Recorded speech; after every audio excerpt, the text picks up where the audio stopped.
কতদিন যাবৎ আপনারা এই আন্দোলন করে আসছেন এবং বর্তমান আজকে পর্যন্ত আপনাদের ফেডারেশনের কাছ থেকে সাধারণ শ্রমিকরা কী ধরনের প্রত্যাশা তারা ডিজার্ভ করছে এবং আপনাদের মন্ত্রণালয়ের সাথে কী ধরনের আলাপ হয়েছে সেটার একটু অগ্রগতি সম্পর্কে। মানে আমাদের 13 দফার যে আন্দোলন, এই আন্দোলনটা আসলে মূলত 2022 সাল থেকে আমরা এই 13 দফা শ্রমিকদের 13 দফার আন্দোলনটা করছি। 13 দফার ভিতরে আসলে আমাদের মূল যেই বিষয়টা ছিল সেটা হলো মজুরি বৃদ্ধি এবং গ্রাচুইটি বৃদ্ধি,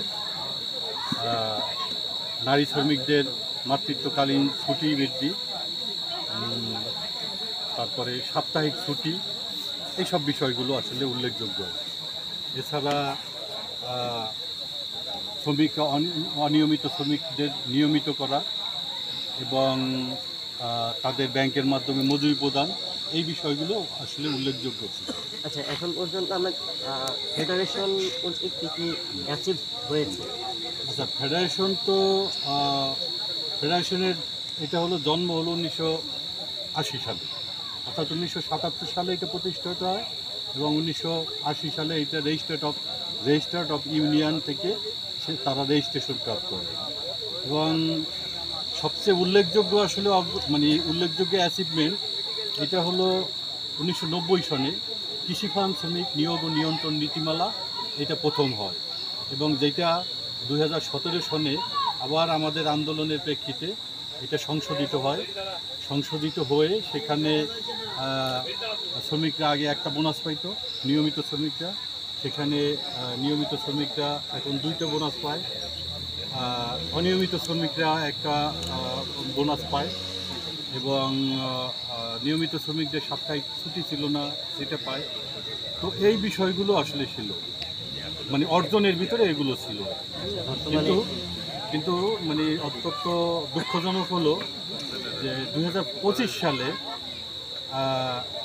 একটা অর্থ মন্ত্রণালয় একটা নীতিমালা জারি করে এবং এটা আসলে শুধুমাত্র বিএডিসির শ্রমিক এরকম না, বা কৃষি মন্ত্রণালয়ের অধীনস্থ যেই শ্রমিক তারাই না, এটা সারা বাংলাদেশে দৈনিক ভিত্তিক যেই শ্রমিক আছে তাদের মূলত। কিন্তু কৃষি মন্ত্রণালয়ের নিয়ন্ত্রণাধীন যেই প্রতিষ্ঠানগুলো আছে তাদের জন্য আলাদা একটা নীতিমালা আছে। সেই নীতিমালাটা হলো কৃষি ফার্ম শ্রমিক নিয়োগ ও নিয়ন্ত্রণ নীতিমালা 2017। সেই নীতিমালাটা কিন্তু এখনও পর্যন্ত বহাল আছে। সুতরাং অর্থ মন্ত্রণালয়ের যেই নীতিমালা এবং সেই নীতিমালার ভিতরেও বলা আছে যে সমস্যাটা শুরু হয়েছে কোন জায়গায় আর কি, অর্থ মন্ত্রণালয়ের নীতিমালায় বলা আছে যে কিন্তু বিএডিসির যেই শ্রমিকরা কাজ করে এরা মূলত সাময়িক শ্রমিক না। কারণ সাময়িক শ্রমিক কারা? যেমন ধরেন আপনার রাস্তায় ঝড়ে একটা গাছ পড়ে গেছে, গাছটা সরাতে হবে, ঠিক আছে, এই সাময়িক কাজের জন্য যেই লোকগুলো দরকার, অর্থাৎ 2 দিন 3 দিন বা 5 দিনের জন্য, এটা হইলো আসলে মূলত সাময়িক শ্রমিক। কিন্তু কৃষি ফার্মে যারা কাজ করে, অর্থাৎ বিএডিসি ফার্মে যারা কাজ করে তারা আসলে সারা বছরেই কাজ করে, সুতরাং এটা সাময়িক শ্রমিক তারা না। এবং এই বিএডিসির শ্রমিকদের জন্য কৃষি ফার্ম শ্রমিক নিয়োগ ও নিয়ন্ত্রণ নীতিমালা 2017 আছে এবং যেটা এখনও বলবৎ আছে এবং এইটার ভিত্তিতে আপনার ধান গবেষণা, কৃষি গবেষণা, পাট গবেষণা, অন্যান্য যেই প্রতিষ্ঠানগুলো আছে তারা তাদের মজুরি অন্যান্য সুবিধাদি প্রদান করে। শুধুমাত্র বিএডিসি এটা ইন্টেনশনালি 2025-এর অর্থ মন্ত্রণালয়ের যেই সাময়িক শ্রমিক নীতিমালা এটাকে তারা ইমপ্লিমেন্ট করতে চাচ্ছে এবং ইমপ্লিমেন্ট করতেছে। এটাই আসলে আমাদের মূলত প্রতিবাদের জায়গায়। তো গত 29শে জুন আমরা ঢাকায় একটা সমাবেশ করেছিলাম শ্রমিকদের। সেই সমাবেশের পরে আমরা প্রধান উপদেষ্টাকে একটা স্মারকলিপি দেই এবং সেখানে আমরা ব্যাখ্যা করে বলি যে কেন এই 25-এর নীতিমালা কৃষি ফার্ম শ্রমিকদের জন্য প্রযোজ্য হবে না, ঠিক আছে, অথবা এটাকে বাতিল করা হোক। এর প্রেক্ষিতে কৃষি মন্ত্রণালয় একটা উচ্চতর কমিটি করে এবং এই কমিটি জুলাইয়ের 1 তারিখ, 15 তারিখ এবং 30 তারিখ 3টা মিটিং করে এবং এই 3টা মিটিংয়ের পরে তারা কিছু সিদ্ধান্ত গ্রহণ করে। সেই সিদ্ধান্তটা এখনও কার্যকর হচ্ছে না এবং কৃষি ফার্ম শ্রমিক যে নিয়োগ ও নিয়ন্ত্রণ নীতিমালা 2017 আছে আমরা শুনছি এটাকে সংশোধন করবে এবং সংশোধন করে এটা 2025 হবে, সেটাও এখন পর্যন্ত প্রকাশিত হয় নাই। সুতরাং এখনো পর্যন্ত আমরা আসলে মানে একটা অনিশ্চয়তা এবং আশঙ্কার ভিতরে আছি যে আসলে আমরা মানে কৃষিবান শ্রমিকরা কি মজুরি পাবে বা তাদের নীতিমালা সংশোধিত হয়ে কি হবে, এটা এখনো পর্যন্ত আমরা ক্লিয়ার না। তবে আমরা আশা করি এটা দ্রুত এই সমস্যার সমাধান হবে এবং মানে এটার একটা সমাধান হবে, এটা আমরা আশা করি।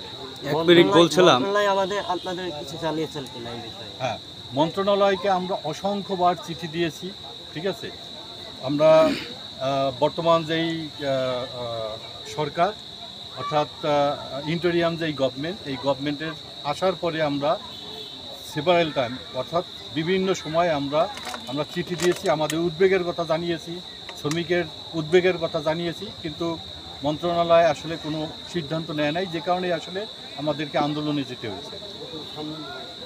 এখন একটা বিষয় আমি বলতে চাচ্ছিলাম যে বর্তমান এত কিছু আন্দোলনের মধ্য দিয়ে যে শ্রমিকদের 3 মাস বেতন বন্ধ আছে, এ বিষয়ে আপনি তাদের উদ্দেশ্যে কিছু যদি বলতেন যে কি করণীয় একটা উপদেশ দিতেন কিনা। না, এখন আমরা আসলে তাকিয়ে আছি কৃষি মন্ত্রণালয়ের দিকে, যে কৃষি মন্ত্রণালয় কত দ্রুত এই নীতিমালাটাকে সংশোধন করবে। অর্থাৎ কৃষি মন্ত্রণালয় যদি এই নীতিমালাটাকে সংশোধন করে এবং সংশোধিত নীতিমালা আমরা দেখতে পাই, তাইলে আমরা আসলে বুঝতে পারবো যে কোন কোন জায়গায় আসলে আমাদের সুবিধা আছে, কোন জায়গায় আমাদের অসুবিধা আছে। অর্থাৎ আগের নীতিমালা থেকে কোনটা ভালো পদক্ষেপ নিয়েছে এবং কোনটা খারাপ পদক্ষেপ নিয়েছে। যদি কোনো শ্রমিকের বিরোধী অর্থাৎ শ্রমিকের স্বার্থ বিরোধী কোনো মানে উদ্যোগ তারা নেয়, তাহলে তো সেটা আসলে কৃষিবান শ্রমিক ফেডারেশন সেটা মানবে না। সুতরাং আমরা এখনো পর্যন্ত আসলে তাকিয়ে আছি কৃষি মন্ত্রণালয় কী সিদ্ধান্ত নেয় সেটার উপরে। সেটার প্রকাশিত হওয়ার পরেই আসলে আমরা নেক্সট সিদ্ধান্ত নেব ফেডারেশন থেকে।